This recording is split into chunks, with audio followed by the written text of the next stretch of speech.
প্রধানমন্ত্রী টিবি রোগ মুক্ত ভারত অভিযানের আহ্বান জানিয়েছেন। সেই লক্ষ্যে 2025 সালের মধ্যে টিবি রোগ মুক্ত ত্রিপুরা করতে আমরা অঙ্গীকারবদ্ধ। তার অঙ্গ হিসেবে টিবি রোগ মুক্ত ভারত গড়তে 100 দিনের বিশেষ অভিযান শুরু হয়েছিল। গত ডিসেম্বর মাসে রাজ্যে 5টি জেলায় এই অভিযান শুরু হয়। টিবি মুক্ত ভারত অভিযানের 100 দিনের বিশেষ অভিযানে গোমতী জেলা বিশেষ সাফল্য অর্জন করে চলেছে। বৃহস্পতিবার গোমতী জেলা শাসকের মিলনায়তন এই সাংবাদিক সম্মেলনের মধ্য দিয়ে টিবি মুক্ত ভারত অভিযানের 100 দিনের বিশেষ অভিযানের সাফল্য তুলে ধরা হয়।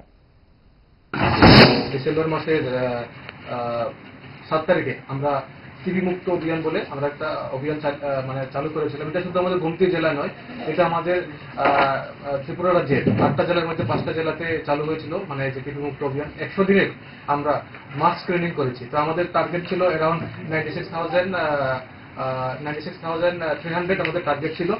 তো আমরা মানে বাড়িতে বাড়িতে গিয়ে আমরা লোকজন যারা আছে যাদের একটা মানে ক্রাইটেরিয়া আছে, 7টা ক্রাইটেরিয়া, সেই ক্রাইটেরিয়াগুলি ফুলফিল করলে আমরা তাদেরকে মানে আমরা করি আর কি, স্ক্রিনিং করে থাকি আর কি। স্ক্রিনিং বলতে টিবি আছে কিনা সেটা আমরা চেক করে থাকি।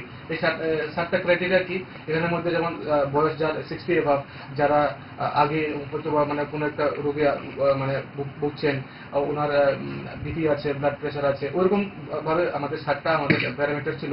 তো সেগুলি নিয়ে আমাদের টার্গেট দেওয়া হয়েছিল পুরো আমাদের জেলার 96,300। আমরা 96,300 তো করেছি, তারপরে আমরা 135% আমরা করেছি। তার মানে আমাদের যে টোটাল টার্গেট দেওয়া হয়েছিল তার থেকে আমরা অনেক গুণ বেশি করেছি।